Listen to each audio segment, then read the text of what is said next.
Bonsoir, et au nom de l'équipe du Festival du film d'histoire et du cinéma Jean Eustache pour ces universités populaires, eh bien, je vous souhaite évidemment une très belle et heureuse année 2024. Voilà, meilleurs vœux et ravi de vous retrouver pour cette continuité de la saison 2023-2024 de l'Université populaire d'histoire.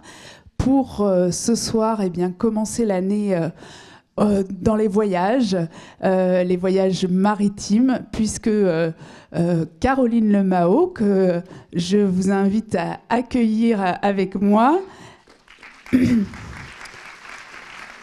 qui est donc tout récemment professeure des universités à l'université de Bordeaux et spécialiste de l'histoire maritime française notamment, et donc qui va nous parler de naviguer au temps de la marine à voile, et si je ne me trompe pas, 17e, 18e siècle. C'est bien ça ? Eh bien, je vous cède la parole. Belle soirée à tous et à toutes, et on se retrouve tout à l'heure si vous avez évidemment des questions et des commentaires. Merci beaucoup. Merci beaucoup, bonsoir à tous, et je tenais tout d'abord à dire tout le plaisir que j'ai à être ici ce soir. Je remercie le cinéma, l'équipe de son invitation, d'autant qu'il me donne la parole pour un sujet qui m'est cher et qui, je crois, se prête tout à fait à une conférence, à savoir naviguer au temps de la marine à voile 17e, 18e siècle. Alors il y a bien des manières d'aborder ce genre de questions, et je le ferai justement en partant du film qui vous est proposé ce soir. Dans ce film, le héros, qui est incarné par Errol Flynn, que vous voyez sur la magnifique affiche, ce héros, Geoffrey Thorpe, est capitaine du navire appelé l'Aigle des Mers. Et ce personnage est un corsaire qui est mandaté par la reine Élisabeth Ier d'Angleterre, mandaté pour attaquer les navires espagnols. Dans ce film, il est capturé et il découvre que le roi Philippe II d'Espagne, son ambassadeur ainsi que Lord Walsingham veulent lancer secrètement l'invincible armada contre l'Angleterre. En quelques lignes, le synopsis de l'Aigle des Mers met finalement en exergue quelques-uns des enjeux majeurs de ce XVIe siècle finissant. Des enjeux qui vont ensuite se déployer dans le film. Parmi ces enjeux, la puissance navale de l'Espagne de Philippe II et cette fameuse invincible armada qu'on connaît paradoxalement pour sa plus grosse défaite. L'émergence aussi des ambitions maritimes de l'Angleterre d'Élisabeth Ier, l'expansionnisme colonial des deux pays, et puis cette figure ambiguë qui a beaucoup fait rêver jusque dans des films très contemporains, cette figure du pirate qui est aussi en même temps un peu corsaire, un peu marin du roi ou de la reine. Et bien sûr, au-delà de tous ces personnages, eh bien, rappelez que le film s'appelle l'Aigle des Mers, et que l'Aigle des Mers, c'est le nom du navire, ce qui nous amène évidemment à insister sur le rôle majeur des navires de l'époque. Dans une ère où les océans étaient les véritables carrefours du pouvoir et du commerce, la marine à voile était la force motrice derrière l'expansion des empires. Mais aussi, c'est cette marine à voile qui permettait les rencontres culturelles ou, dans un tout autre registre, les batailles épiques. Et notre focus de ce soir sera particulièrement dirigé vers cette marine de guerre, un monde complexe où la maîtrise des mers signifiait la suprématie sur la scène internationale. Les vaisseaux de guerre de cette époque qui retiendront notre attention sont des bâtiments souvent imposants et bien armés. Pour certains des navires de Louis XIV, on a même parlé de Versailles-sur-Mer. Ces vaisseaux étaient le résultat d'une ingénierie navale déjà sophistiquée. On examinera donc les caractéristiques des différents navires qui circulaient, mais aussi les innovations techniques qui les ont distingués, ou encore leur rôle dans la projection du pouvoir naval. Cette conférence ambitionne aussi de se pencher sur les méthodes de combat utilisées pendant cette période, en mettant en lumière notamment les tactiques spécifiques employées lors de conflits en mer. On explorera par exemple les engagements en escadre, les tactiques employées aussi lors des affrontements entre flottes nationales.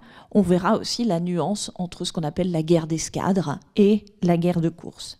Et puis enfin, dans un dernier temps, je vous proposerai de revisiter ces enjeux de la marine de guerre à partir d'une œuvre picturale célèbre. Je laisse encore planer un petit peu le suspense. Alors évoquons tout d'abord les navires qu'on utilisait pour faire la guerre. Je vais simplement faire un focus sur quelques-uns de ces bâtiments que vous connaissez sans doute. Parmi les plus anciens, les galères et les galions. Des galères et des galions qui, à notre époque, sont déjà en quelque sorte sur leur fin. La galère est un bâtiment connu depuis l'Antiquité, mais qui, évidemment, depuis cette époque, a connu bien des évolutions. Et vers le milieu du XVIe siècle, la galère reste encore le navire de combat par excellence.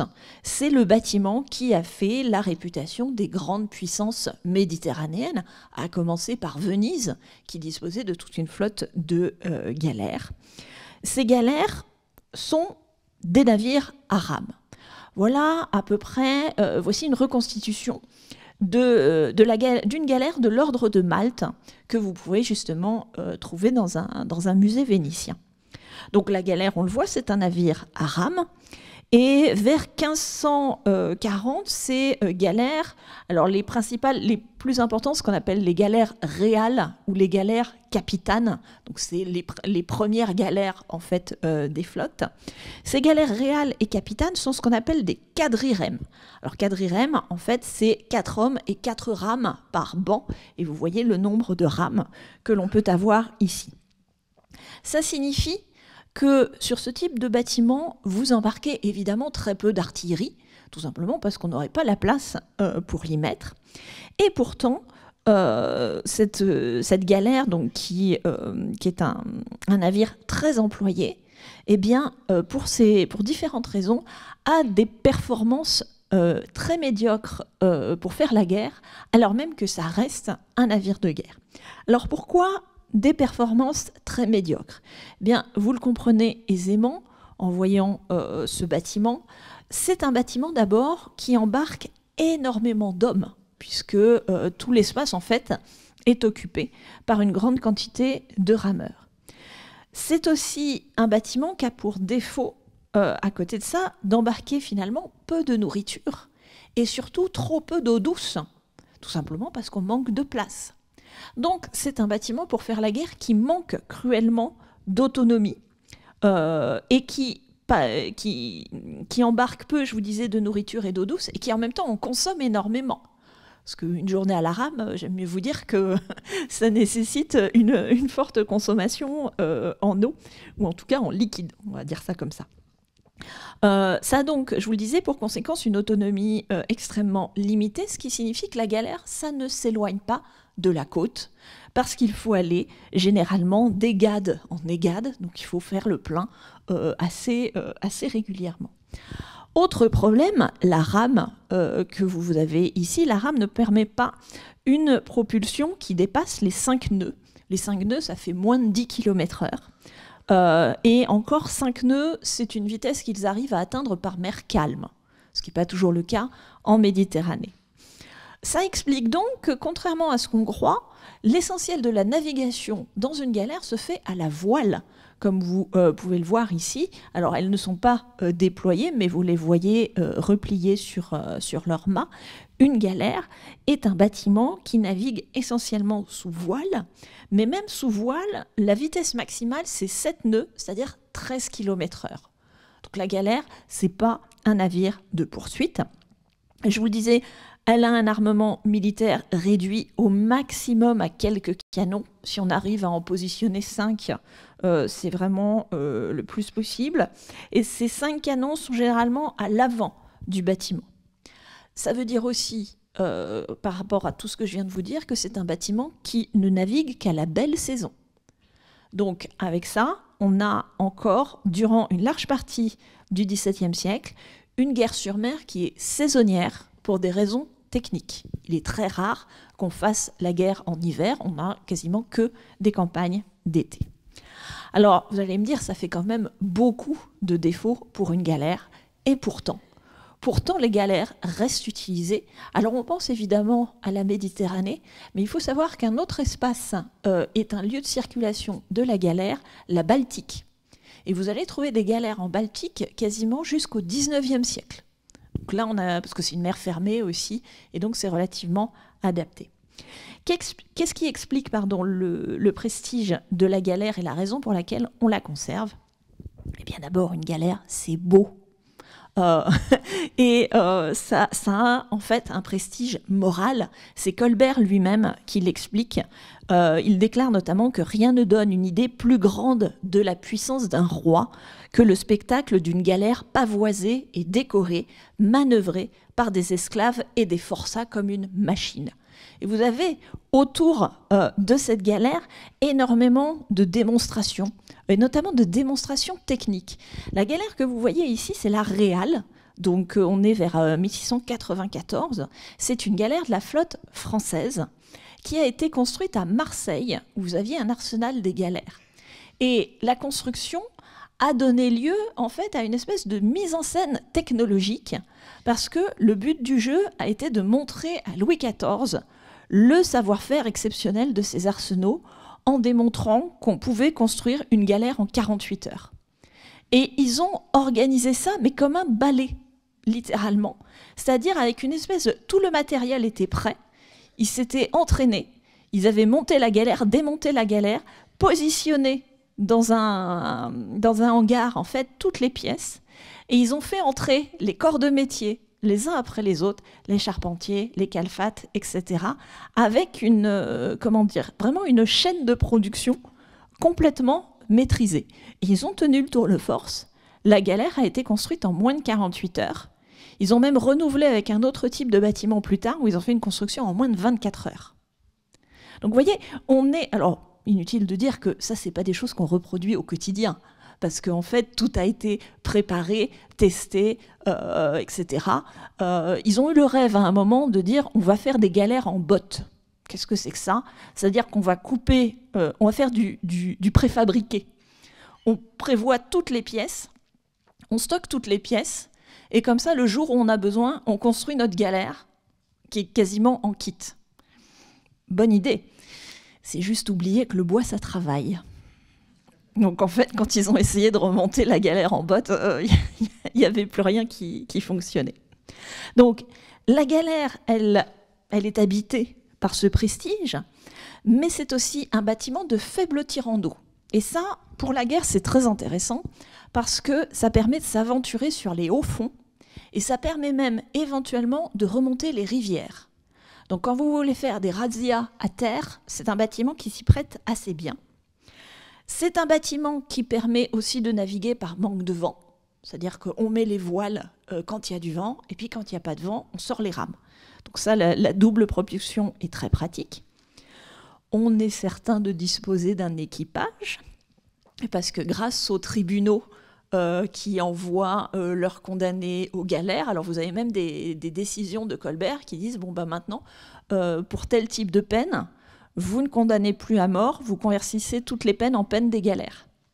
Et en fait, ce sont les condamnés de France qui ont fourni les équipages des galères. Parmi ces condamnés, il y avait notamment beaucoup de protestants suite à la révocation de l'édit de Nantes. Donc l'une des peines était de les envoyer aux galères. Et puis, il y avait aussi un certain nombre d'esclaves qui étaient achetés sur les marchés orientaux. Donc, on est sûr d'avoir un équipage, alors même qu'on est dans un pays où, vous le savez sans doute, le nombre de marins est relativement réduit. Et puis enfin, une galère, ça coûte pas très cher à fabriquer, à entretenir. Pour une escadre de 40 galères sous Louis XIV, c'est le coût équivalent à 5 à 7 voiliers, globalement. Donc, vous voyez, ça se fabrique vite, de manière assez simple. Vous avez l'équipage. Donc, pour toutes ces raisons, on a conservé les galères. Ce qui va faire vraiment la fin des galères, c'est la faible puissance de feu, parce qu'on est complètement en train de changer de système technique. Et vous avez ici une carte des pays européens et du nombre de galères qu'elles avaient. Vous voyez que partout, ce nombre littéralement dégringole. Parce que, donc, je disais, une faible puissance de feu et puis impossible de naviguer dans des mers agitées. Or, au XVIIe, XVIIIe siècle, les champs, les mers où on va se battre le plus, ça va être du côté de la Manche, du côté de l'Atlantique, du côté de la mer du Nord. Il y a quelquefois des expéditions de galères dans ces endroits-là, mais c'est plus de la sortie exceptionnelle pour un but très spécifique qu'une pratique régulière.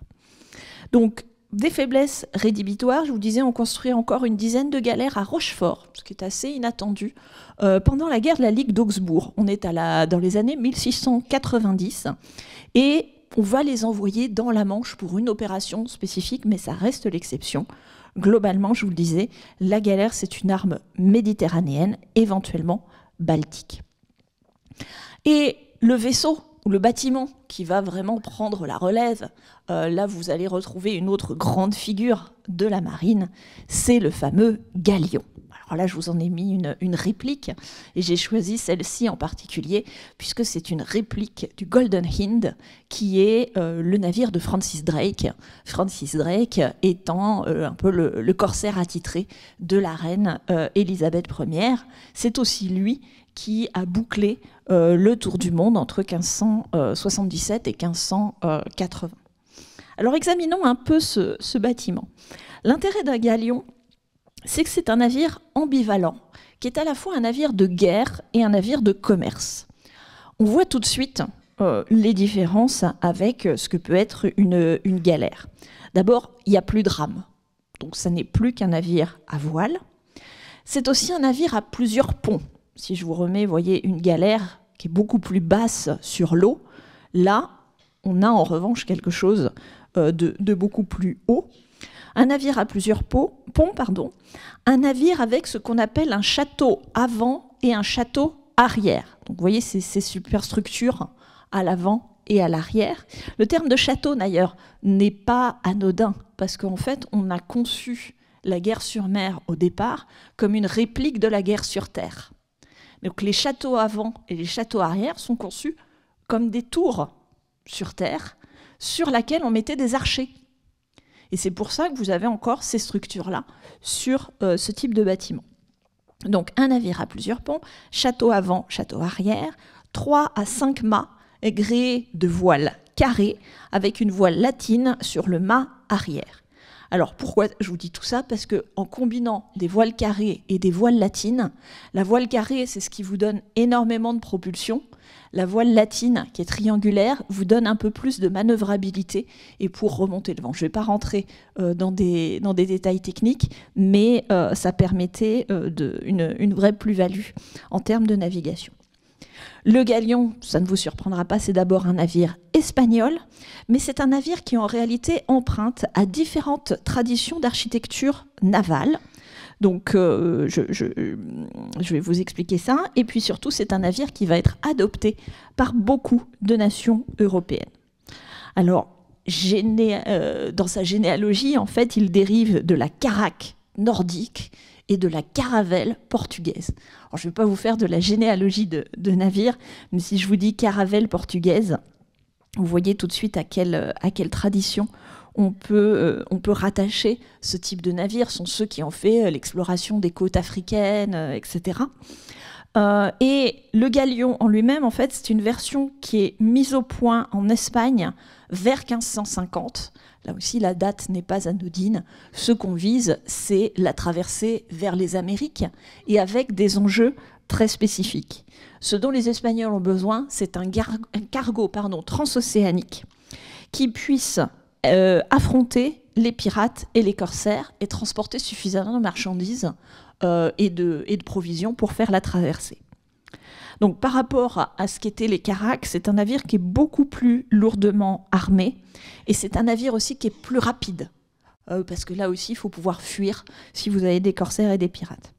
C'est enfin un navire polyvalent, et c'est quelque chose qui va disparaître par la suite. Un galion, ça sert aussi bien à faire la guerre, à transporter des marchandises ou à se lancer dans des explorations. Et ce galion va être adopté ensuite un peu partout en Europe, mais notamment ce sont ces galions qui constituent les principaux navires de guerre de la toute nouvelle Royal Navy britannique. C'est aussi avec ça que se bat l'invincible Armada. Vous le verrez dans le film. Donc ce sont ces bâtiments-là qui se sont affrontés en 1588 lors de la guerre anglo-espagnole. L'Angleterre, en effet, a adopté ce type de bâtiment dans le dernier quart du XVIe siècle. Mais elle l'a adopté en introduisant un certain nombre de modifications. Et notamment, ils ont produit des galions plus performants pour le combat au canon. Alors, qu'est-ce qu'ils ont fait pour les rendre plus performants? Ils ont commencé à abaisser les châteaux avant, châteaux arrière, parce qu'en fait, ça surchargeait la structure. Et puis, c'est plus comme ça qu'on se battait. Notamment, ils veulent des choses plus aptes au combat au canon. Et puis, peu à peu, le galion à la mode anglaise s'est affiné. Parce qu'au départ, le galion, j'y reviendrai, mais c'est un navire qui est presque rond. Je ne sais pas si... Enfin là, ça se voit pas forcément, mais voilà, c'est quelque chose qui est assez trapu. Donc ils abaissent en particulier le château arrière, ils agrandissent les voiles, ce qui fait que ça donne des navires plus rapides que les Espagnols, et puis ils mettent une plus grosse artillerie avec une plus longue portée. Et là, face à l'invincible Armada, en effet, vous allez avoir technologiquement un début de différence. On va voir que ça n'a joué qu'à la marge, mais dans les guerres qui ont suivi, ça a vraiment fait la différence. Et donc, peu à peu, ces innovations-là, elles vont se confirmer et ça va donner lieu à ce qu'on appelle l'avènement du vaisseau de ligne. Alors ça, c'est le navire du XVIIe siècle, XVIIIe siècle pour faire la guerre. C'est l'image traditionnelle que vous avez du vaisseau 3 ponts. C'est le soleil royal de Louis XIV. Enfin, voilà, le navire de guerre dans toute sa splendeur de l'époque de la marine à voile. Alors, comment est-ce qu'on met au point ce vaisseau de ligne? Le vaisseau de ligne, c'est vraiment une des grandes percées technologiques de l'époque moderne qui se fait en plusieurs étapes. Chronologiquement, la modification va se faire entre la bataille de Lépante, qui est en 1571, et le milieu XVIIe siècle. Donc, je vous ai dit, ça a commencé par la marine espagnole qui a innové en s'inspirant des galéas vénitiennes et des combats portugais dans l'océan Indien. Ça s'est poursuivi avec les galions d'Amérique. Et je vais y revenir. Ça, c'est les premiers plans connus donc des galions d'Angleterre. Et donc, on avait au départ, vous voyez, des châteaux avant, arrière élevés. On va modifier ce modèle de base. Qu'est-ce qu'on va modifier? 2 améliorations. Premièrement, l'amélioration du navire, eh bien, elle vient de l'artillerie et des progrès de l'artillerie, parce qu'on va mettre au point des canons qui vont permettre de tirer beaucoup plus vite. Et vous allez voir qu'en fait, ça va changer beaucoup de choses sur la structure du bateau. Et deuxième innovation, des navires qui vont se manœuvrer mieux. En fait, avant ces innovations-là, un canon fin 16e, ça tire un coup toutes les 5 à 10 minutes. Voilà, vous avez le temps. Donc, un canon qui tire toutes les 5 à 10 minutes, ce qui veut dire que pour pouvoir tirer, en fait, vous aviez des canons sur les 2 côtés, à l'avant et à l'arrière. Et c'est là que vous retrouvez l'importance d'un navire presque rond. Parce qu'en fait, il va pivoter sur lui-même pour tirer avec chacun de ses canons et finir par les canons arrière qu'on appelle les canons de fuite. Donc vous lâchez les 2 derniers tirs avec les canons de fuite et vous partez. Et donc pour ça, en effet, il faut un navire plutôt rond et plutôt manœuvrable. Quand on va commencer à augmenter la puissance de la rapidité de tir, dans les années 1630, on peut désormais tirer un coup de canon toutes les 2 minutes. voire moins. Donc là, vous pouvez tirer et recharger sur la même pièce. Donc à partir du moment où vous faites ça, alors comment est-ce qu'on a obtenu une telle cadence? C'est tout simplement qu'on a adopté un matériel plus simple, et surtout, c'est à la fois une innovation technologique et une innovation humaine. On a entraîné et on a créé un corps spécifique de canonniers. C'est-à-dire qu'il y a des gars qui s'entraînaient qu'à ça et qui donc arrivaient à des vitesses de tir d'à peine 2 minutes. Donc à partir du moment où le navire n'a plus à tourner sur lui-même, eh bien vous allez avoir un navire qui devient long et étroit. Et c'est à ce moment-là qu'on va commencer à mettre en point ce qu'on appelle les bordées, c'est-à-dire tous ces sabords, tous ces trous qui sont percés le long de la coque, et on tire toute une bordée, c'est-à-dire qu'on tire tout un côté du navire, et puis ensuite on fait un tour et on tire avec l'autre côté. Donc un navire qui devient plus long, plus fin, plus étroit, et avec une puissance de feu concentrée sur les flancs. Cette forme, évidemment, à partir du moment où le navire s'allonge, la vitesse augmente, puisque voilà, il est mieux profilé. En revanche, la manœuvrabilité, là où l'autre il pouvait tourner sur lui-même, un vaisseau de ligne, il ne tourne pas sur lui-même. C'est d'ailleurs pour ça qu'on va l'appeler le vaisseau de ligne, c'est-à-dire qu'une fois que vous avez toutes ces innovations techniques, la manière de se battre n'est plus la même. Et donc on va constituer des lignes de vaisseaux, et on va tirer avec tout le flanc de tous les vaisseaux. Donc on a toutes ces mutations, et comme c'est moins manœuvrable, eh bien on va gagner sur l'aérodynamisme et plus tard sur l'hydrodynamisme. Je passe sur ces détails. Qui améliore tout ça? Ce sont les corsaires catholiques dunkerquois. Parce qu'on l'oublie, mais Dunkerque a longtemps été un territoire espagnol. Donc espagnol catholique, juste en face de l'Angleterre. Vous aviez un nid de corsaires avant même la période française qui était à Dunkerque, et une école aussi de constructeurs qui a pu livrer donc des bâtiments tout à fait intéressants. C'est eux qui mettent au point ce qu'on appelle la frégate. Là aussi, vous avez dû entendre parler de ce type de navire, où désormais, alors là, il n'y a même plus de château avant, château arrière, le navire est beaucoup plus léger. C'est un meilleur aérodynamisme, une structure soulagée, et les formes même sous-marines de la coque vont s'affiner, et là, ça y est, on commence à avoir des navires de guerre.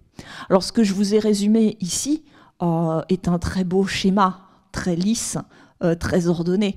En réalité, il a fallu beaucoup de tâtonnements pour réussir à créer ce type de bâtiment. Il y a eu beaucoup de tâtonnements, il y a eu beaucoup d'échecs. Et ça veut dire aussi qu'on a à cette époque-là des flottes qui sont encore assez hétéroclites. Parce qu'on est encore en train de tester des formules, et vous vous retrouvez avec des flottes de guerre où vous n'avez pas un navire pareil. Alors imaginez ce que c'est de naviguer en escadre quand vous avez 6 ou 7 modèles différents. Il n'y en a pas un qui avance de la même manière, il n'y en a pas un qui tire de la même manière. Donc il va falloir, c'est vraiment un temps de grande expérimentation. Donc des navires très divers, avec des armements disparates, et puis des navires qui sont à plusieurs reprises transformés, carénés, reconstruits, qui ont plusieurs vies en une, en quelque sorte. C'est-à-dire qu'au bout d'un moment, il ne reste plus une pièce d'origine du navire que vous avez construit. Et je vous en ai mis là quelques-uns, mais parmi les navires très célèbres de l'époque, il y a ce fameux Sovereign of the Seas, le souverain des mers, qui a été véritablement un navire de légende en Angleterre, parce que à cette époque-là, cette course à la puissance s'allie aussi au goût du gigantisme. C'est-à-dire que d'un côté, on adore les galères parce que, en effet, pavoisé, etc., c'est magnifique, il y a plein de dorés dessus. Mais les vaisseaux de ligne, ça va être la même chose, et vous le verrez dans un instant. La richesse de la décoration de ce qui est un navire de guerre, sur lequel quand même on va tirer au canon.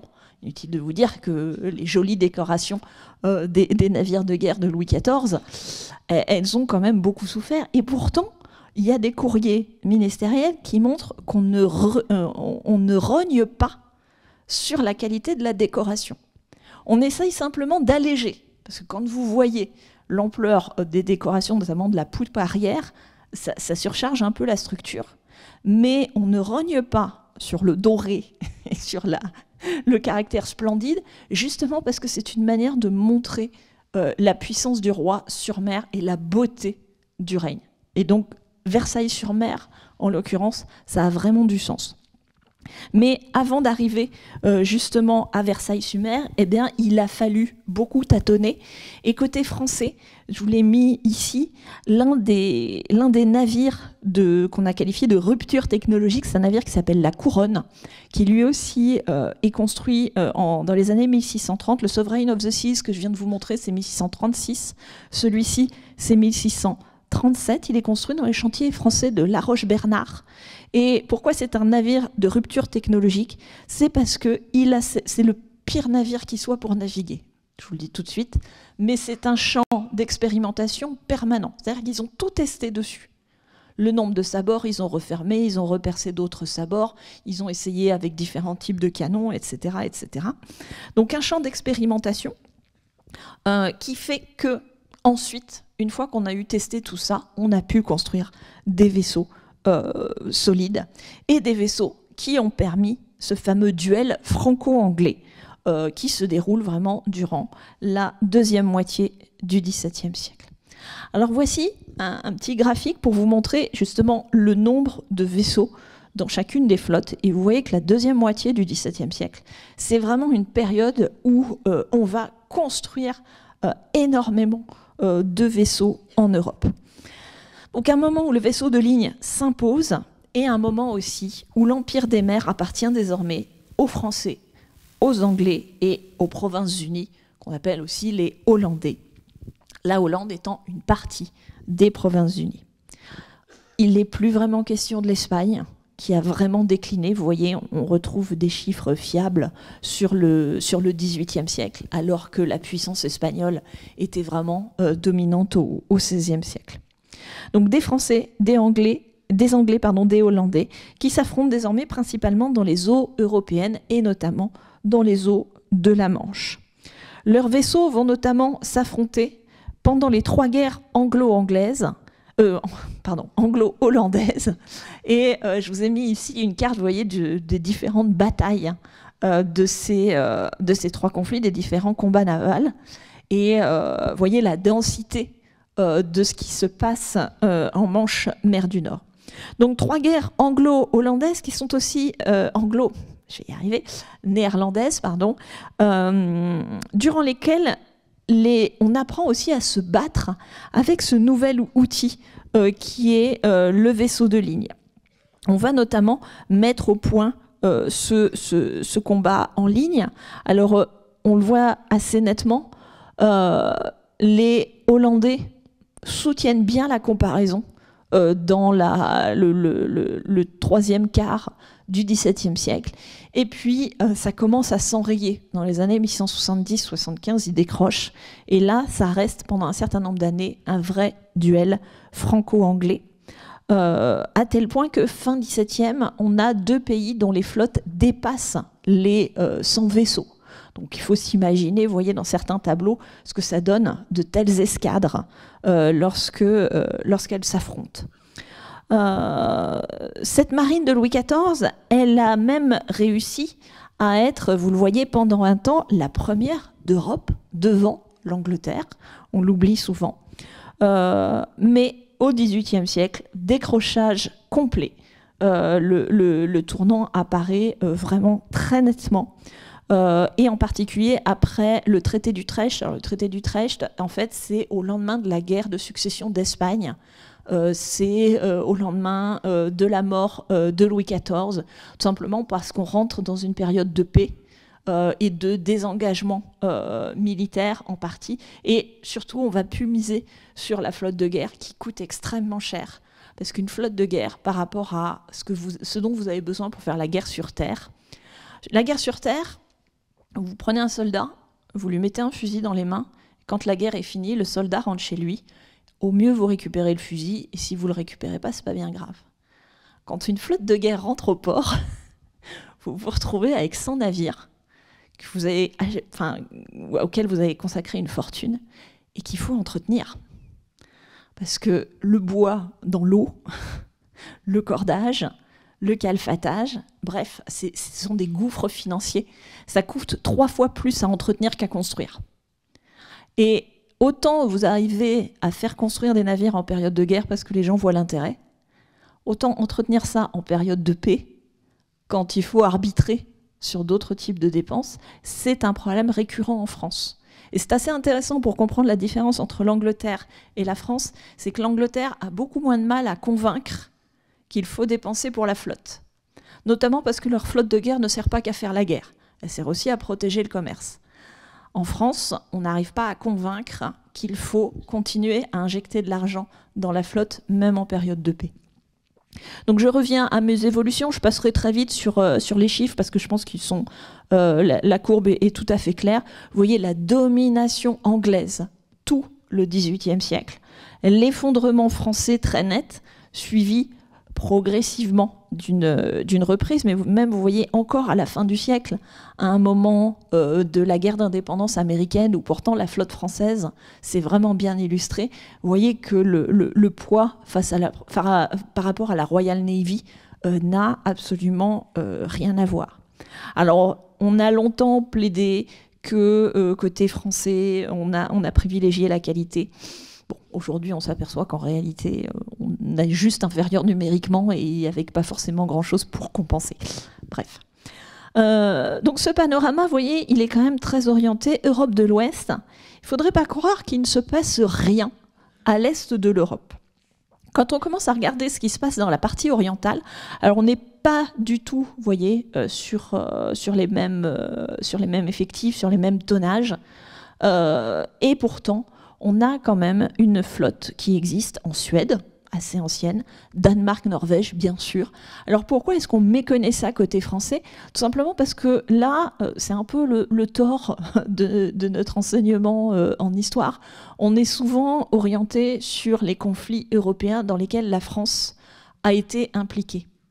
Or, il y a de grandes guerres, en particulier la Grande Guerre du Nord, etc. Il y a des conflits majeurs du côté de la Baltique, dans lesquels la France n'a absolument pas été partie prenante et qui pourtant ont été des choses considérables, dont l'enjeu était justement le contrôle de la mer Baltique et de toutes les marchandises qui pouvaient y avoir autour, qui sont essentielles justement dans l'existence d'une flotte de guerre. Donc Russie, Suède, Danemark font partie des nations qui comptent avec des profils très différents. Je ne vais pas détailler parce que le temps file, je fais juste un petit focus sur la Russie, qui est un pays assez incroyable en termes de flotte de guerre. Alors ça commence beaucoup avec le tsar Pierre Ier, tout simplement parce que c'est un homme qui rêve d'Occident et c'est un homme qui rêve de marine. Et donc il va construire de toutes pièces une marine, il va faire venir des ingénieurs, il fait venir des Hollandais, il fait venir des Français. Mais c'est le concept de la flotte jetable. C'est-à-dire que les Russes construisent une flotte pour faire la guerre. Ensuite, ils n'entretenaient absolument pas le matériel. Et au conflit suivant, ils reconstruisent tout. C'est un cas assez unique, alors qu'en revanche, des pays comme la Suède et le Danemark se lancent au XVIIIe siècle dans des programmes de construction très ambitieux et avec un taux d'entretien incroyable qui fait que, je crois que c'est la Suède a des navires qui vont durer 50 ans. Pour une marine en bois, c'est des choses assez considérables, alors qu'une bonne longévité pour un navire, c'est une trentaine d'années. J'avais regardé les chiffres pour la Russie. Je crois que la Russie, la moyenne, ça doit être 10-15 ans. Donc, vous voyez, là, on a des choses assez étonnantes. Donc, malgré ce que je viens de dire, on a quand même une domination franco-anglaise indéniable et qui est intéressante parce que, bien sûr, il y a la question de la supériorité numérique, mais ce qui fait la domination franco-anglaise, c'est aussi que ce sont deux nations qui maîtrisent complètement cette construction navale et qui vont faire école dans le reste de l'Europe et qui vont avoir une démarche un peu proactive auprès des autres nations européennes. Et donc, il y a des pays qui vont suivre l'école française et puis d'autres pays qui vont suivre l'école anglaise. Alors, qu'est-ce que c'est l'école française? Qu'est-ce que c'est l'école anglaise? Les Anglais misent sur l'efficacité. C'est des navires un peu trapus, pas forcément très beaux, mais qui tiennent très très bien des mers comme la Manche. Tandis que les Français, ce qu'ils voulaient, c'est la liaison rapide avec les colonies. Donc ils font des trucs qui sont des bijoux technologiques, hyper fins, qui font des pointes de vitesse par temps calme. Ah, c'est un bijou. Sauf que ce genre de navire hyper fin, hyper long, en quelques années, ça c'est arqué. En fait, ça commence à faire une courbe parce que le bois joue. Un navire comme ça, une fois que c'est arqué, j'aime mieux vous dire que ça file beaucoup moins. Donc voilà, on a longtemps présumé d'une supériorité technologique de la France parce que vous aviez des beaux bijoux comme ça, mais en termes d'efficacité, ça n'a pas toujours été tout à fait convaincant. Alors une fois qu'on a dit tout ça, comment est-ce qu'on fait la guerre sur mer ? Évoquons tout d'abord la guerre d'escadre. La modification du vaisseau que je viens de vous présenter et de son système d'armement transforme complètement les méthodes de combat. Alors je suis désolée de vous décevoir, il faut oublier tout ce qu'on a su sur l'abordage. L'abordage, c'est magnifique dans les films, ça marche encore un peu à la fin 16e, mais le principe du coup de main, bon, ça reste éventuellement l'apanage de la guerre de course et des pirates. Ça se produit encore quand on agit par surprise et de préférence la nuit, mais ce qui va vraiment se développer, c'est ce qu'on appelle l'affrontement en ligne. Et l'affrontement en ligne, en fait, c'est du combat longue distance où tout se joue en fonction de la portée de tir et de la puissance de feu. Alors ça fait de magnifiques tableaux par contre. Mais voilà, ça reste un combat d'artillerie. Donc je vous disais, des vaisseaux de forme allongée, percés de sabords sur plusieurs rangs. Et le but, c'est de mettre un maximum de canons et des très gros canons. Alors quand est-ce que ça se formalise ? Eh bien, ça se formalise justement pendant les guerres anglo-hollandaises dont je vous ai parlé tout à l'heure. La première, elle a lieu en 1652-54, c'est l'époque de Cromwell, etc.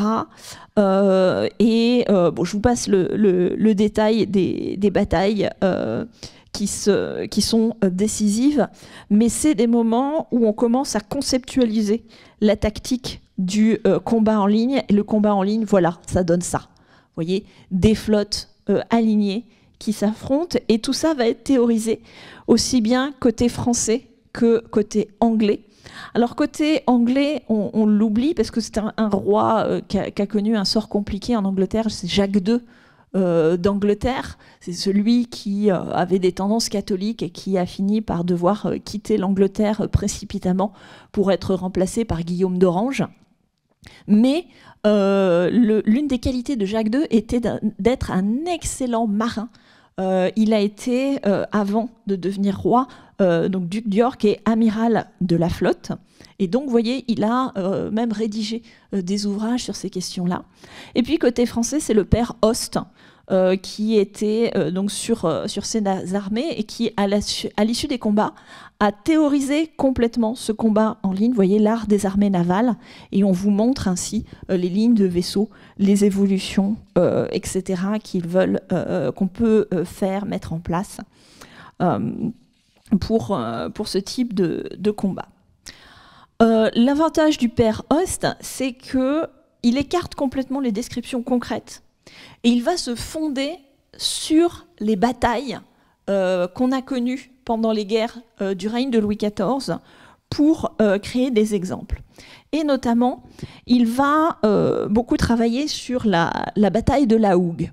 Alors, quelques mots, je ne sais pas si c'est une bataille qui vous dit quelque chose, ça fait partie des grandes batailles navales de la France. Alors, Bévesiers, c'est la bataille qu'on a gagnée. La Hougue est parfois appelée le Trafalgar naval. Voilà, bref, pardon. Donc, cette bataille, elle a lieu en mai 1612. Pardon. Non, c'est bon. Mai 1692. Elle oppose Tourville, qui est là aussi un des grands marins du règne de Louis XIV, à la flotte anglo-hollandaise. Le problème, c'est que des deux côtés, ils ont une même problématique. Côté anglais, en fait, vous avez une alliance entre l'Angleterre et la Hollande, le fameux Guillaume d'Orange dont je vous parlais tout à l'heure. L'enjeu pour eux, c'est que la flotte venue de Hollande et la flotte venue d'Angleterre doivent faire la jonction pour affronter les Français. Mais en fait, côté français, vous n'avez qu'une seule nation, mais vous avez le même problème. Parce que la moitié de la flotte, elle vient de Toulon, et l'autre moitié, elle est massée à Brest. Et le temps de remonter de Toulon pour aller rejoindre à Brest, selon les vents, etc., ça pose problème. Et à l'occasion de cette bataille, non seulement la flotte de Toulon était en retard, mais en plus, la sortie du goulet de Brest a été extrêmement compliquée parce qu'ils ont eu des vents contraires pendant 3 semaines. Et donc là, cette année-là, les Français sont sortis un peu trop tard et en face, les Anglais et les Hollandais avaient fait la jonction. Et se heurte là un problème, c'est-à-dire que Tourville est parti avec des ordres qui lui disaient Tourville avait la réputation de ne pas suffisamment chercher le combat. Du moins, c'est ce qu'on lui reprochait. Donc, pour contrer ce naturel un peu prudent, ces ordres avaient été, entre guillemets, radicalisés. C'est-à-dire qu'on lui avait dit, quoi qu'il advienne, vous engagez le combat avec l'adversaire. Donc, il part avec ces ordres-là. Entre-temps, à Versailles, ils apprennent que la jonction a été faite et que Tourville arrive devant la flotte dans un rapport de 1 contre 2. Donc là, on envoie en fait des navires partout dans la Manche, histoire de retrouver où est Tourville, parce que la Manche et un peu de brouillard, en fait, vous pouvez chercher très longtemps pour savoir où est votre flotte, et ils n'ont jamais trouvé la flotte de Tourville. Et donc ce 29 mai 92, Tourville engage le combat à un rapport d'1 contre 2. Et donc vous avez sur le bas de l'image, vous voyez les manœuvres telles qu'elles sont conçues. Donc au début, c'est très joli. C'est 2 lignes face à face, on se canonne, et le but du jeu est d'aller le plus vite possible, parce qu'en fait, le but est de tourner la ligne de l'adversaire. À partir du moment où vous arrivez à passer devant lui, ça veut dire que vous repassez de l'autre côté, et que vous arrivez même à le prendre entre 2 feux. Donc vous voyez, le contournement est tenté. Il commence à s'opérer, vous avez les horaires du déroulement de la bataille. Et donc ça s'est évidemment très mal passé pour les Français qui se sont retrouvés au milieu, en particulier pour un vaisseau appelé le Soleil Royal, le fameux vaisseau amiral de la flotte qui s'est trouvé canonné au possible. Et pourtant, Tourville réussit à faire jeu égal toute la journée.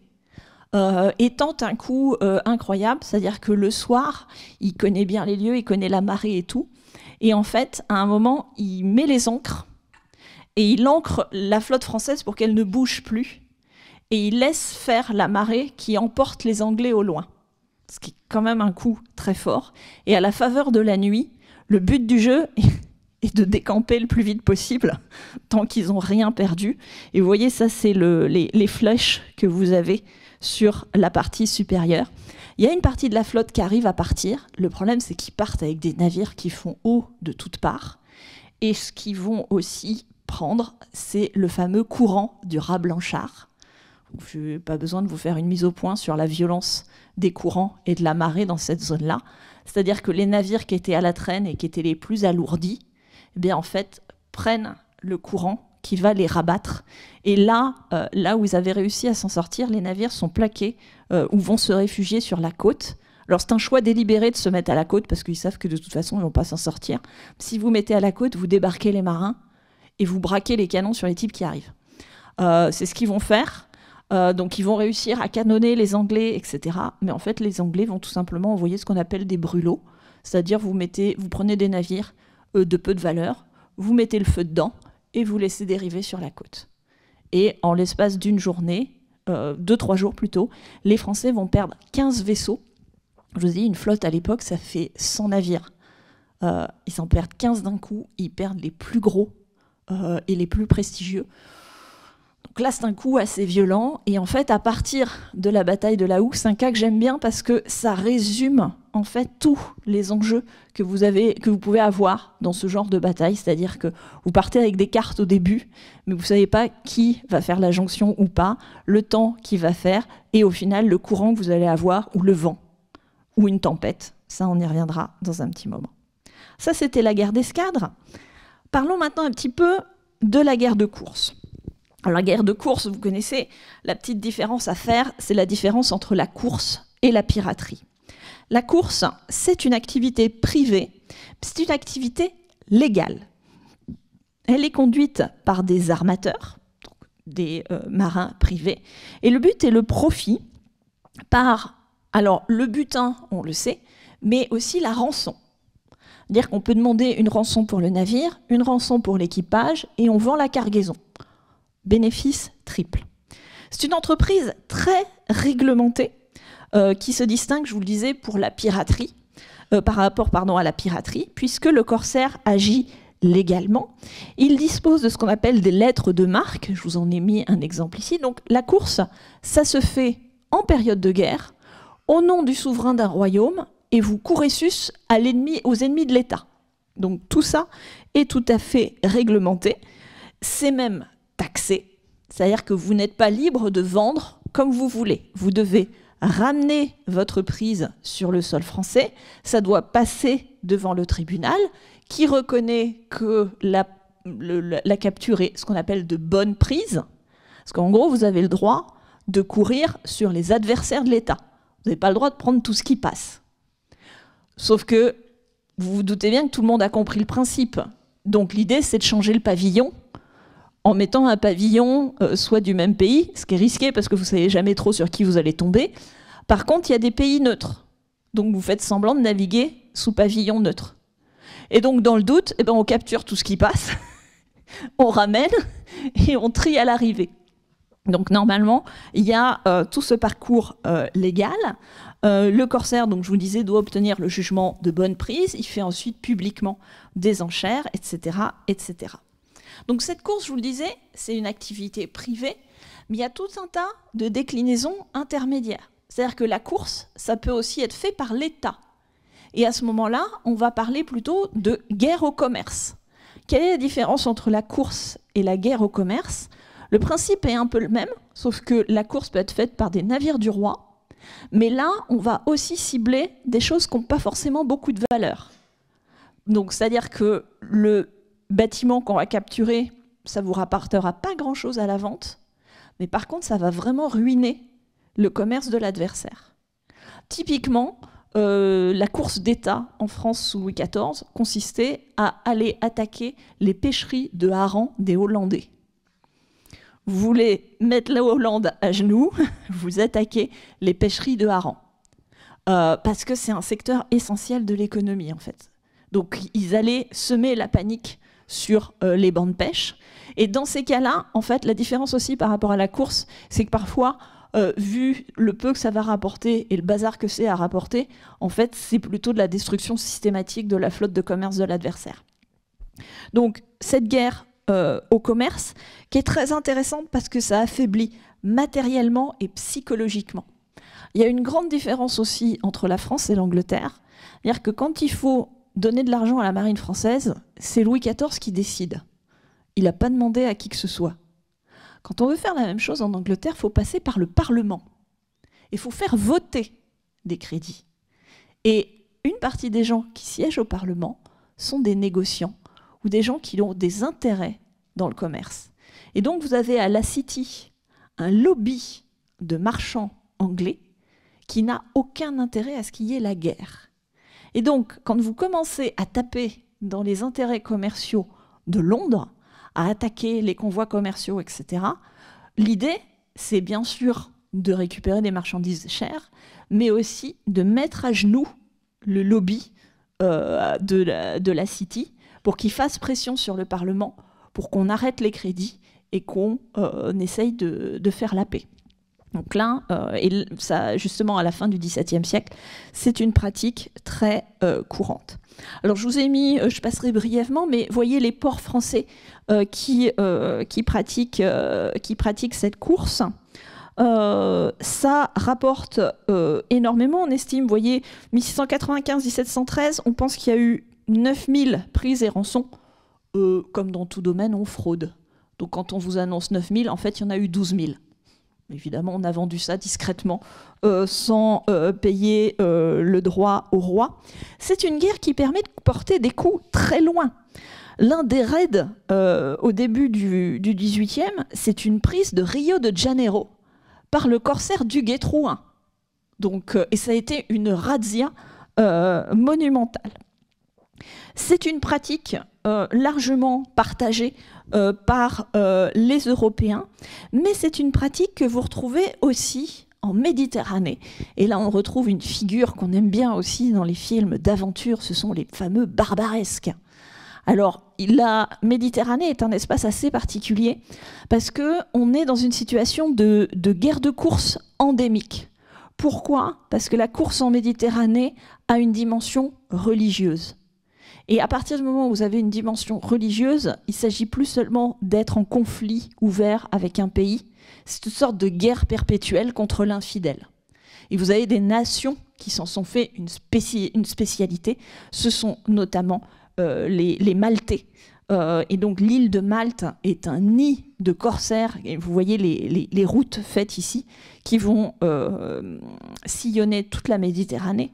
Mais pourquoi le corso maltais est si vif? C'est que vous avez évidemment en face des barbaresques qui mènent des raids, alors bien sûr dans la Méditerranée, mais ce qu'on sait moins, vous voyez sur la carte que je vous ai proposée, c'est qu'ils peuvent même faire des raids dans l'espace atlantique et en allant jusque très loin. Vous voyez qu'il y a même eu une expédition qui est allée jusqu'à Reykjavik, où ils ont fait une razzia monumentale.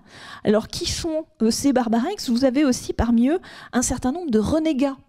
Des renégats, en fait, ce sont des Européens qui ont renié leur foi, qui ont embrassé l'islam et qui se sont fait une carrière chez les barbaresques. Et donc, ils connaissent extrêmement bien les côtes européennes et ils peuvent monter des opérations. Certains sont d'anciens Hollandais, il y a d'anciens Anglais, etc.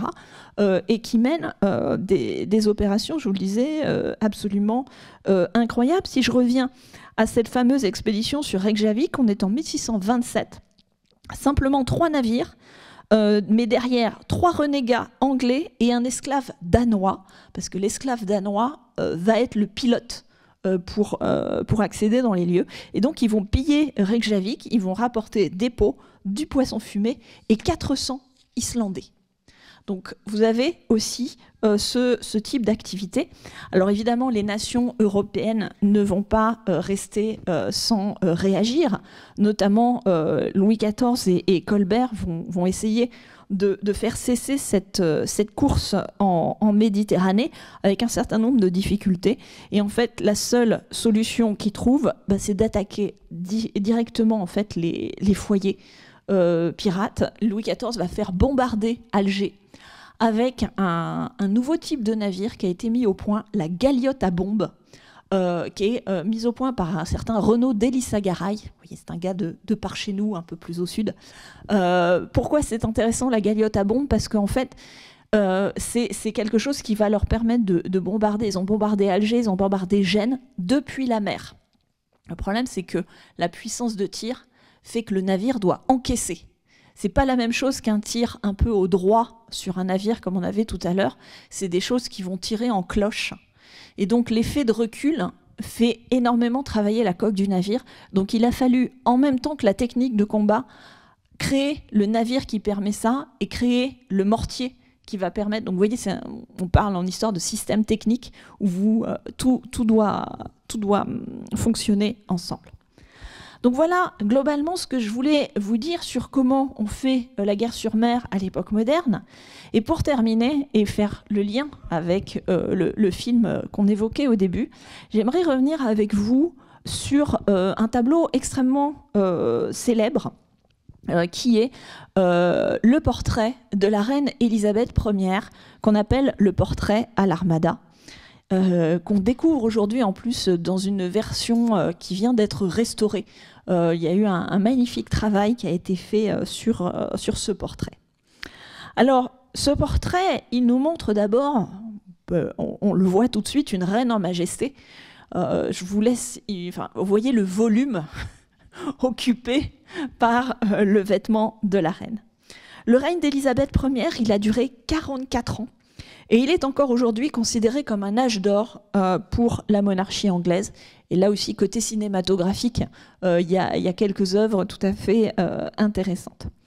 Alors on connaît d'Élisabeth l'image d'une femme forte et sûre de son pouvoir qui a tenu son pays d'une main ferme. Et pourtant, ses débuts n'ont pas été faciles. C'est tout de même la fille d'Henri VIII. C'est la fille d'Anne Boleyn, qui est exécutée par Henri VIII 3 ans après la naissance de la petite Élisabeth. Pour un début dans la vie, c'est un peu compliqué. Et à ce moment-là, elle perd son titre de princesse royale. Elle va même être par la suite emprisonnée par sa demi-sœur, Marie Ier d'Angleterre, parce qu'elle est jugée trop proche des protestants. À la mort, cependant, de Marie, elle monte sur le trône. On est en 1558, donc vous imaginez les conditions de son arrivée au pouvoir. Déjà, c'est une femme. En plus, c'est une ancienne bâtarde, puisque Anne Boleyn n'était pas la première femme d'Henri VIII. Elle devient rapidement la cible de nombreux complots qui visent à la destituer. Et à tout ça se rajoute sa querelle avec Marie Stuart, dont vous savez qu'elle est en Écosse, qu'elle est catholique et qu'elle représente une vraie alternative. Donc vous voyez, il faut restituer tout cela pour comprendre dans quelle situation elle est, d'autant qu'elle perd le soutien de Rome et elle est excommuniée. Donc on est quand même dans une situation, enfin elle est dans une situation extrêmement difficile. Et l'idée de ce portrait va être justement de communiquer un message politique. Alors c'est une œuvre qui n'est pas très grande, ça fait 1,5 m par 1,30 m. Et ce qui est intéressant en revanche, c'est qu'on en connaît 3 versions. Et vous les voyez, alors regardez rapidement comme ça, on se dit bah oui c'est le même, mais regardez les arrière-plans, on voit en réalité qu'on a déjà 3 versions sensiblement différentes. Alors la version centrale de la National Gallery, c'est pas moi qui ai recadré, c'est une version tronquée qui existe. La première version est celle de la Woburn Abbey, c'est celle qu'on voit le plus souvent. Et la dernière est intéressante, elle vient d'être acquise par le musée de la Marine, le anglais, mais initialement, il était dans la famille de Francis Drake. Et on pense que c'est lui qui en a commandé à l'époque une copie. Donc les 3 tableaux ont des versions un petit peu différentes. Point sur lequel on est d'accord en revanche, c'est que c'est bien la reine qui a commandité ce tableau. Elle en fit réaliser un grand nombre, elle en fit détruire énormément. On est dans un contexte d'une image très contrôlée. Alors on pourrait y voir de la coquetterie, on est surtout dans un message politique contrôlé. C'est une image royale extrêmement contrôlée et on va voir pourquoi. Tout comme les apparitions officielles, les portraits font partie d'un programme de propagande. Vous l'aurez compris, l'essentiel n'est pas ici le réalisme, mais le message. Je reviens sur ce portrait-là, juste pour rappeler une chose, elle est censée avoir 56 ans. Voilà. Oserais-je vous dire aussi que ce teint très pâle est obtenu par un certain nombre de fards qu'on applique régulièrement, et notamment ce qu'on appelle du blanc de plomb. Voilà, je pense que vous m'avez compris. Donc à 56 ans, après des années d'utilisation de blanc de plomb comme maquillage, voilà, je ne pense pas que cette fraîcheur, cette absence de rides soit totalement conforme à la réalité de ce qu'elle pouvait être la reine.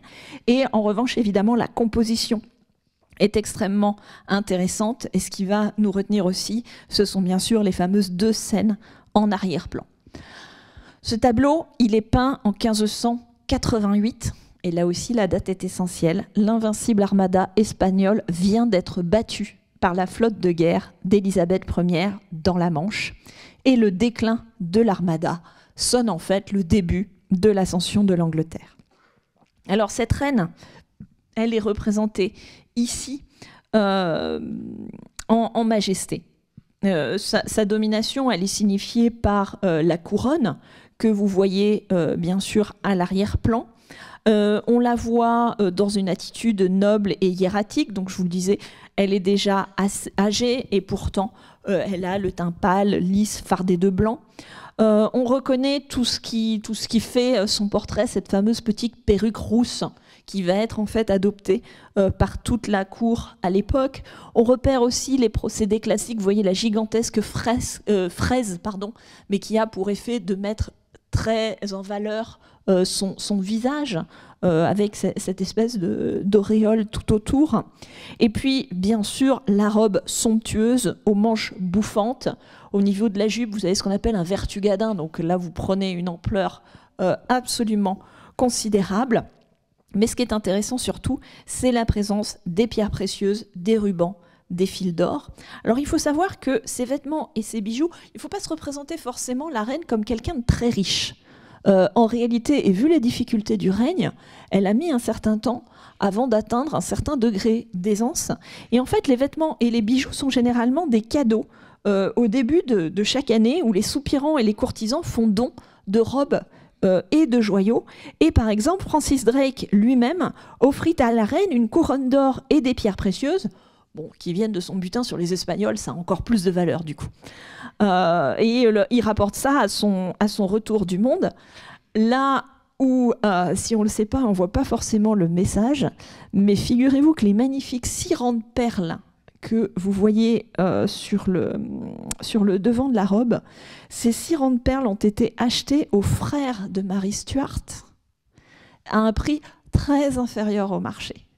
Donc vous voyez, en plus, elle arbore le collier de celle qui avait été son ancienne rivale. Et il y a chez les historiens de l'art tout un débat sur la signification de la sirène qui est derrière elle. Certains ont vu, par exemple, dans l'interprétation, l'idée que la sirène mise dans l'ombre derrière la reine en position subordonnée pourrait être un symbole de la victoire sur Mary Stuart. Je laisse ça à votre sagacité. Ce qui nous intéresse aussi, c'est que, donc je vous le disais, tout est ici idéalisé. Le costume exprime la richesse, mais il renvoie surtout à toute une symbolique. Alors ces parures de perles que l'on retrouve dans beaucoup de portraits de la reine ont une signification évidemment bien particulière. La perle, c'est la pureté, puisque Élisabeth, vous le savez, a construit sa réputation sur la notion de reine vierge qui ne s'est jamais mariée. Et de même, les diamants et les topazes que vous voyez renvoient à l'image de la virginité. Alors je ne lancerai pas un débat ce soir sur la virginité réelle ou supposée d'Élisabeth Ier. Moi, ce qui m'intéresse en revanche, c'est la manière dont elle a utilisé ça dans un discours de propagande. Parce qu'elle est dans une situation de vrai déficit idéologique. Qu'est-ce que j'entends par là ? Elle a face à elle Philippe d'Espagne. Et Philippe d'Espagne a derrière lui l'appareil idéologique de Rome. Philippe d'Espagne, quand il veut débarquer en Angleterre, c'est pour restaurer le catholicisme, il se sent investi d'une mission. Élisabeth, elle est à la fois chef de son pays, chef de l'église anglicane, excommuniée par Rome, et en plus c'est une femme. Donc il faut qu'elle construise un discours idéologique fort, et elle va le faire justement autour de la Reine Vierge. Et puis, vous l'avez compris aussi, les perles, ça véhicule un autre message. La perle, c'est ce qui vient des fonds marins, qu'on a ici associé à la sirène. Eh bien, tout ça contribue à l'élever au rang de reine des mers. Et cette notion-là, elle est confortée justement par l'épisode le plus glorieux du règne qui encadre ce portrait, c'est cette fameuse victoire sur l'Armada. On est en 1588 et c'est pour l'Angleterre une date charnière puisque l'invincible armada de Philippe II, roi de l'Espagne, est vaincue. Si vous regardez cette scène très claire, elle se place en fait au moment où la flotte espagnole, qui est réputée imbattable, arrive près des côtes anglo-saxonnes dans le but d'envahir et de catholiciser le territoire. Alors, il y a des choses qu'on repère assez nettement. On identifie bien à l'arrière-plan cette armada espagnole qui s'avance comme ça de manière très, très compacte. Ça concorde totalement avec les récits des contemporains qui la décrivent comme plus majestueuse que la flotte anglaise. Une flotte, en effet, qui se déplace lentement, parce qu'il faut s'aligner sur les galions, vous vous souvenez, avec château avant, château arrière, des bâtiments assez lourds. Il faut s'aligner sur les plus lents, mais elle se déplace toute voile hissée. Et elle navigue, ça aussi c'est documenté pour l'époque, dans une espèce de formation en forme de faucille qu'on voit ici très bien sur l'image. Cette armada, elle compte quand même 130 embarcations et 30 000 hommes. Donc, voilà, quand vous voyez arriver ça à hauteur de vos côtes, puisque je vous l'ai dit, le but c'est d'envahir l'Angleterre, on y reviendra, il n'est pas prévu de faire un combat en mer. Ils pensent débarquer et mener une croisade contre les hérétiques. C'est vraiment conçu comme ça. Au premier plan, vous voyez les navires anglais, donc on les reconnaît assez nettement à leur drapeau. Et c'est une flotte donc, qui est commandée par Lord Howard of Effingham, qui est le grand amiral d'Angleterre, et qui surtout est secondé par Francis Drake. Et là aussi, en termes de commandement, on va y revenir dans un moment, il y a une grosse différence côté anglais et côté espagnol. Bon, spoiler, côté espagnol, ils ont mis un Grand d'Espagne sur la flotte, sauf qu'il a le mal de mer. C'est gênant. Le moment qu'on voit ici, c'est l'affrontement au large de Calais. Donc je vous le disais, le but de l'armada, en fait, c'était de passer à Calais, prendre 40 000 soldats qu'on faisait venir depuis les Pays-Bas espagnols, puisque les Espagnols sont aussi implantés à cet endroit-là, et de leur faire traverser la Manche. Et les Anglais savent très bien que si le débarquement réussit, c'est fini pour eux, parce que sur leur territoire, il n'y a quasiment pas de fortification, et ils n'ont pas les soldats à aligner en face des Espagnols. Donc tout doit se jouer pour eux en mer, d'où la tactique des vaisseaux en feu. Ah, qu'est-ce que c'est que ça ? Eh bien tout simplement, les Anglais vont utiliser la fameuse tactique du brûlot. Comme vous avez cette flotte très compacte qui s'avance, vous mettez le feu à quelques navires et vous les laissez dériver. C'est plutôt bien vu, sauf que c'est mal exécuté. C'est-à-dire qu'ils mettent le feu à leurs vaisseaux, qui finissent de se consumer avant même d'avoir atteint la flotte espagnole. Oui, mais ce sur quoi ils n'avaient pas compté, c'est que ça a provoqué une panique totale côté espagnol, parce qu'il n'y a rien de pire que le feu pour une flotte. Donc quand les Espagnols ont vu arriver les brûlots, ils ont complètement paniqué, surtout qu'ils ont supposé qu'en fait, dans les brûlots, il y avait du matériel explosif. Et donc, toute la flotte s'est débandée, et l'impact psychologique a été absolument essentiel. Donc là, on est au 29 juillet, l'affrontement n'a pas lieu, et d'une certaine manière, c'est un début de victoire pour l'Angleterre. Mais l'essentiel va être ce qui se passe, comme vous le voyez sur le deuxième tableau. Alors, on n'est plus du tout dans la même gamme de couleurs. Vous voyez que autant on avait presque une mer de sable sur le premier, autant sur le deuxième, on a un ciel complètement tourmenté. Cette deuxième image, alors là on le voit bien, c'est la flotte espagnole. On reconnaît les vaisseaux à la croix de Saint-André. Ça se passe donc quelques jours après le 29 juillet. L'opération décisive se passe au large de Gravelines. Et là, premier échec, les Espagnols se montrent inférieurs. Parce que, je vous le disais, le capitaine s'avère particulièrement médiocre. Il n'avait jusqu'alors combattu qu'à terre. Sauf que, comme c'était le noble le plus prestigieux, c'est lui qui a eu le commandement. Donc, là où les Espagnols perdent 600 hommes, les Anglais n'en perdent que 60. Ils ont aligné, je vous ai dit, des navires plus rapides, une artillerie à plus longue portée, et donc ils laissent une flotte espagnole totalement démoralisée. Mais ce n'est pas là que l'essentiel se situe. Le problème, c'est que la mer étant bloquée par les Anglais, les Espagnols décident de rentrer chez eux en contournant l'Angleterre et l'Écosse. Donc ils vont remonter et redescendre, comme vous pouvez le voir sur la carte. Et c'est là que tout va mal se passer. D'abord parce qu'ils doivent s'approcher des côtes pour se ravitailler. Vous vous souvenez de ce qu'on avait dit avant, il y a un moment où il faut faire de l'eau. Or, on a des navires qui sont déjà endommagés et des lieux qu'ils ne connaissent pas. Ils ne savent pas comment est la côte anglaise, ils ne savent pas quelle est la profondeur en dessous. Donc là, ça va commencer à tomber. Certains vont s'écraser sur les falaises ou sur les bancs de sable. Inutile de vous dire que ceux qui s'échouent, ça ne se passe pas bien du tout. Et lors de ce retour, comme si ça ne se suffisait pas, quand ils arrivent à hauteur de l'Irlande, une tempête gigantesque, c'est ce qui est représenté notamment ici. Donc les équipages qui s'échouent en Irlande sont poursuivis par les habitants. En gros, durant la fuite, l'armada va perdre 59 navires. Et sur les 30 000 soldats et marins qui étaient partis, il n'y en a que 10 000 qui rentrent. Donc pour vous dire le fiasco, mais la défaite de l'invincible armada n'est finalement pas vraiment le résultat d'une bataille décisive. C'est un retour cataclysmique qu'on peut justement rapprocher ici de cette fameuse image de la sirène aussi, qui entraîne les marins au fond de la mer. Et puis, eh bien, une fois cette victoire assurée, Élisabeth peut revendiquer l'empire des mers.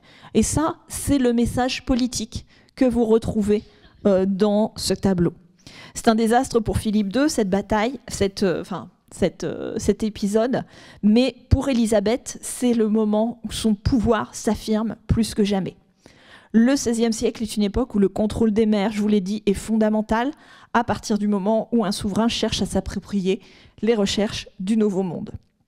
Et la reine, eh bien, prétend à cette hégémonie. D'une part, ce sont les illustrations que vous avez en haut. Elle tient dans sa main un éventail précieux qui est en fait orné de plumes d'autruche. Et donc, ces plumes d'autruche, c'est une forme d'exotisme et d'accès aux richesses les plus précieuses qui viennent de plus loin. Mais ce sont bien sûr, c'est cette fameuse main sur le globe qui est limpide en termes de prétention. C'est d'autant plus intéressant que les mappemondes sont très rares à l'époque. C'est quelque chose qui commence à être fabriqué. Donc elles sont relativement rares. Les premières ont été créées un siècle plus tôt à Nuremberg. Et là où c'est intéressant, c'est que par contre, quand vous zoomez, vous comprenez bien que l'intérêt, c'est pas la précision géographique, hein. Ça, c'est censé être l'Amérique. Alors, on comprend ça vaguement, mais on n'a pas cherché la précision. C'est vraiment le message qui compte. Et le message, là, il est très clair. Elle met la main sur les Amériques. Un territoire qui, en théorie, est en large partie espagnol. Donc, c'est un symbole des revendications hégémoniques de la reine, des revendications qui s'étendent loin au-delà de son royaume insulaire. Et sur cette map monde, si on regarde un peu plus précisément, eh bien vous voyez qu'il y a plein de petits navires. Or, dans les années 1580, eh bien, les deux puissances exploratrices, c'était l'Espagne et le Portugal. Et c'est ce qu'Élisabeth conteste. Et je terminerai sur cette image. Francis Drake fut l'un des premiers à réaliser une expédition autour du globe pour contester la suprématie espagnole. Drake et d'autres corsaires anglais capturaient et pillaient ces fameux galions espagnols, ce qui fut le début d'une guerre couverte. Je vous remercie.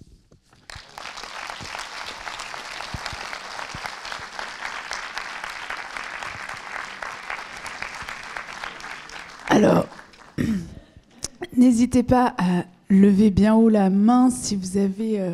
Oui.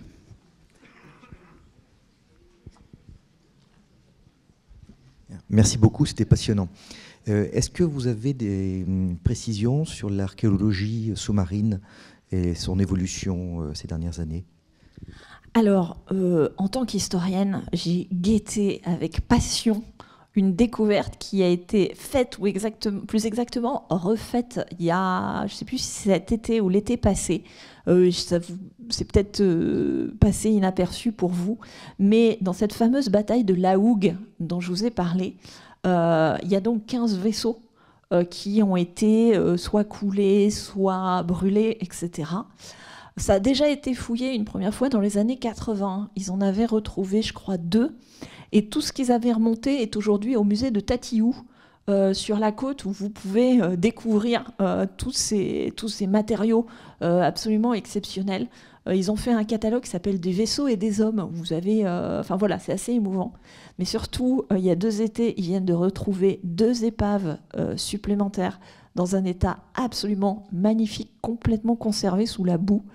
Et donc, ils sont en train de monter des expéditions pour découvrir, des missions pour fouiller ça. Donc voilà, là, on a quelque chose de vraiment prometteur à ce niveau-là. Alors, une autre question. Oui. Merci. Pour prendre le butin, s'il y a des canons, les bateaux coulent. Et comment on récupère la marchandise? Ou alors, quelque chose qui passe. Alors, en fait, c'est là toute la différence entre corsaire et pirate. Et l'intérêt pour un corsaire est de s'afficher comme corsaire. Parce que quand vous êtes un navire de commerce, et que vous voyez un navire qui vient sur vous, le rapport de force, il se fait très vite. C'est-à-dire que vous voyez vite si vous allez pouvoir vous enfuir ou si c'est perdu d'avance. Si en face de vous, vous avez des corsaires, vous allez vous rendre. Parce que c'est des marchands. Et c'est des civils, les navires de commerce. Donc eux, ils savent que s'ils sont pris, au pire, ils vont captifs en Angleterre et ils attendent qu'on paye leur rançon. Voire, comme ça se passe souvent, parce qu'il ne faut pas accentuer trop la vision nationale ou nationaliste, ces flottes sont extrêmement cosmopolites. Donc un marin français qui se fait capturer en Angleterre, il peut très bien retrouver du travail en Angleterre sur un navire anglais. Et donc vous avez des équipages comme ça qui sont extrêmement mixtes. Donc en fait, le plus souvent, c'est pour ça que je disais qu'il faut renoncer un petit peu à l'image très glorieuse de l'abordage, etc. Souvent, les navires sont pris sans qu'il y ait forcément beaucoup de combats. Ils tentent une fuite, et s'ils sont rattrapés et qu'ils voient qu'ils vont se faire canonner, ça s'arrête. Le navire est pris. Le corsaire a tout intérêt aussi, parce que, je vous le disais, il vend le navire, il rançonne l'équipage et il vend la cargaison. Alors après, la question des canons, tout dépend aussi du type de navire que vous allez arraisonner. Un navire de commerce, il y a quelques canons, mais surtout une cargaison. Quand c'est deux navires de guerre l'un contre l'autre, on n'est plus dans une logique de guerre de course, on est éventuellement dans des duels, où là, évidemment, le but est d'envoyer l'adversaire par le fond. Alors, je vais monter là-haut.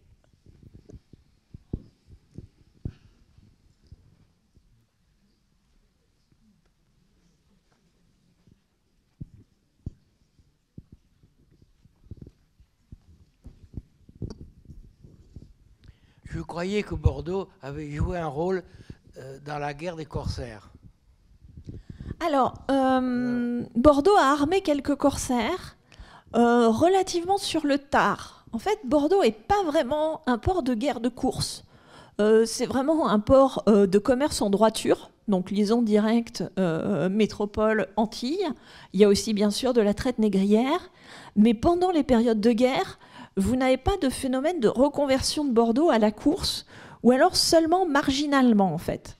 C'est des choses qu'on peine parfois un petit peu à expliquer, mais en revanche, ce que moi j'ai pu constater dans les recherches que j'ai faites, c'est que le binôme qui marche très bien, c'est pêche à la morue, corsaire. Typiquement Saint-Malo, et c'est pas le seul port comme ça, vous avez des choses aussi du côté Biarritz, Bayonne, les ports qui font de la pêche longue distance, entre guillemets, pêche à la morue, pêche à la baleine, etc., sont des ports qui, souvent en période de guerre, se reconvertissent en ports corsaires. Donc ce binôme-là fonctionne bien. Sur les ports de commerce, un peu moins. Bordeaux a fait de la course, notamment sous la Révolution. Oui, un peu plus. Après, dans le siècle, il y a eu un petit peu, mais je vais me permettre, je reviens sur l'une des cartes que j'ai mises. Voyez, Bordeaux est quasiment absente des ports où vous avez prise et rançon. En revanche, les nids corsaires, c'est vraiment Dunkerque ou encore Saint-Malo, etc. Alors, une nouvelle question. Oui, c'est une question un peu plus personnelle. Quand on est historien, comment est-ce qu'on choisit ce sujet-là en particulier ? Alors, je ne vous cacherai pas que pour moi, le chemin en plus est sinueux, puisque j'ai fait ma thèse sur les magistrats du Parlement de Bordeaux au temps de Louis XIV. Donc, j'ai vraiment commencé très loin. Et pour la petite histoire, quand je suis arrivée à la fac, tout m'intéressait en histoire, sauf l'époque moderne, sauf le règne de Louis XIV. Parce que ce que je ne supportais pas dans le règne de Louis XIV, c'est que ça faisait tout le temps la guerre. Merci, bonjour. J'ai fait donc mon habilitation sur les fournisseurs de la marine de guerre au temps de Louis XIV. Donc vous voyez, on a des parcours d'historiens parfois un peu sinueux. En fait, je suis venue à la marine de manière très indirecte, qui était que pendant ma thèse sur les magistrats du Parlement de Bordeaux, j'avais vu arriver au Parlement des gens, on dirait aujourd'hui des nouveaux riches. Des gens dont le profil ne correspondait absolument pas aux autres. Et je me suis demandé, mais d'où ils viennent, comment ils ont fait fortune. Et notamment, il y a un personnage qui m'a fascinée, qui s'appelle le Viau. Et le type était fils de cordier. J'ai dit, que vient faire un fils de cordier au Parlement de Bordeaux, qui est un lieu où il y a des nobles, etc. Et donc je me suis un peu intéressée à son père, et je me suis aperçue que son père avait fait des cordages pour la marine de guerre, et en fait a fait fortune à la fin du XVIIe siècle en faisant les cordages. Et de fil en aiguille, en fait, j'ai tiré et je suis rentrée dans le milieu de la marine par le monde comme ça de ces gens-là, et parce que les bateaux, c'est beau. Donc voilà, j'avoue une vraie fascination que j'ai pu satisfaire au fur et à mesure. Et contre toute attente, je me suis passionnée pour les canons de marine. Donc oui, je suis une fan du canon de 36. Voilà.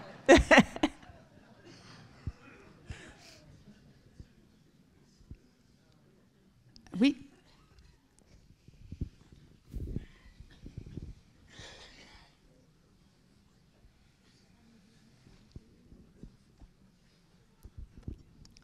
Je voudrais passer des magistrats aux ecclésiastiques. Vous nous avez parlé de Lost. Je pense au révérend père Fournier, avec son gros traité sur la marine. Je pense au père Labat, qui faisait plutôt dans la piraterie du côté des Antilles, et puis à l'archevêque de Sourdis, à Bordeaux. Qu'est-ce qui vaut une vocation maritime aux ecclésiastiques ? C'est une excellente question, et c'est vrai que les rapprocher ainsi, alors pour chacun, il peut y avoir des facteurs explicatifs différents. Le père Labat, par exemple, c'est cette tradition des missionnaires qui voyagent.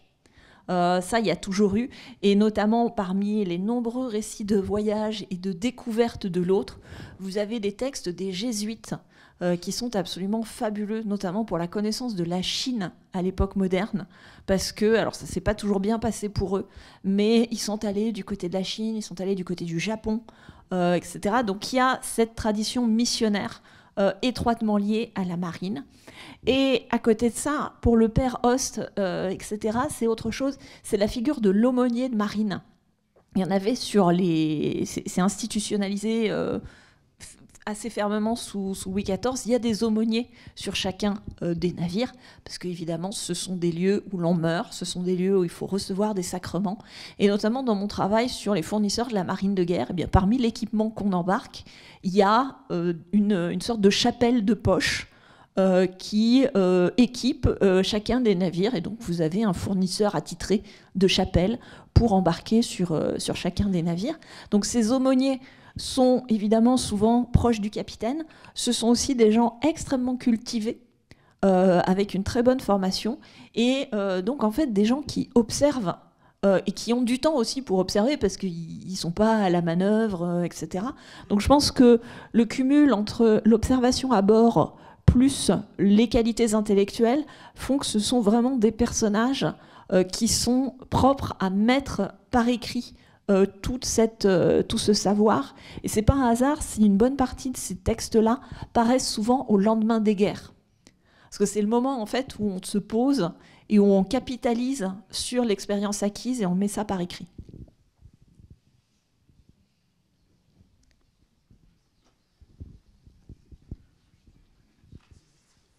Oui, bonjour.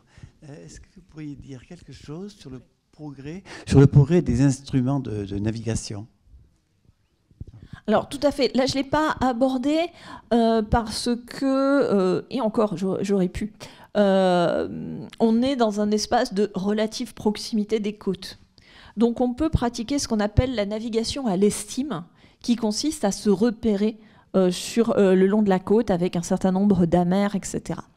Le vrai problème qu'ils ont pour la navigation, la latitude, ça va. Très tôt, on a su calculer la latitude. Le vrai problème est le calcul de la longitude. Et il y a un moment justement absolument décisif qui implique justement les Anglais et les Espagnols.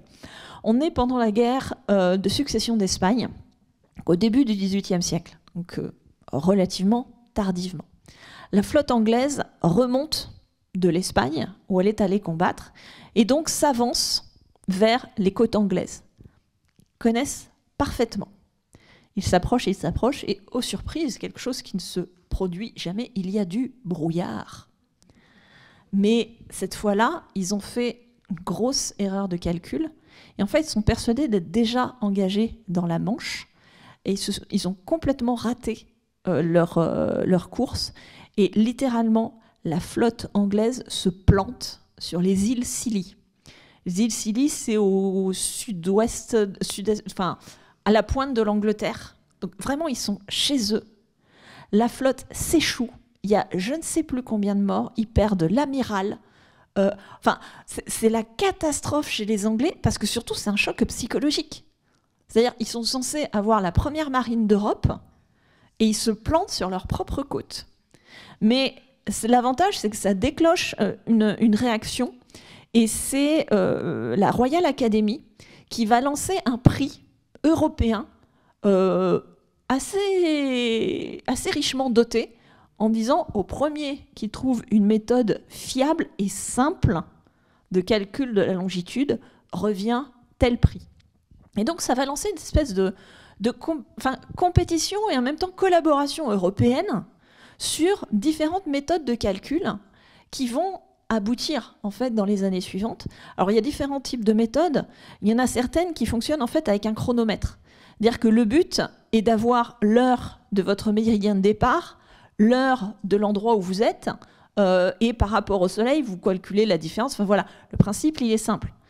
Le problème concret, c'est comment vous conservez l'heure à bord. Alors, une horloge à balancier, vous oubliez. C'est pas possible. Le fameux retournement des sabliers, qu'on voit aussi dans quelques films, c'est bien, mais il y a toujours un moment où vous ratez un tour. Donc la précision, elle est fichue. Alors, ils ont inventé tout un tas de choses comme ça, jusqu'à mettre au point, c'est Harrison, c'est un horloger qui trouve la solution, qui met au point des chronomètres de marine. Donc la version H1, elle est grande comme ça. La version H5, elle est grande, quasiment comme une montre à gousset. Et cette version est très intéressante parce qu'ils la font tester par Cook quand il se lance dans son tour du monde, où il y a tout un volet de l'expédition qui consiste à tester du matériel.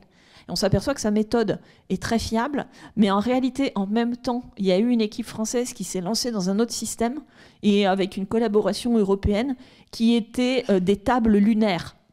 Donc, c'est-à-dire que selon les observations des mouvements de la Lune, ils ont réalisé tout un tas de tables, etc., et une autre méthode de calcul un peu plus technique, mais à partir du moment où il y avait les calculs à faire, ils ont imprimé toutes les tables, c'était assez fiable.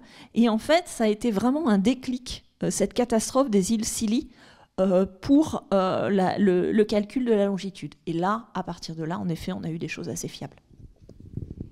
Eh bien, ce sera le mot de la fin. Merci encore beaucoup. Et belle soirée à toutes et à tous.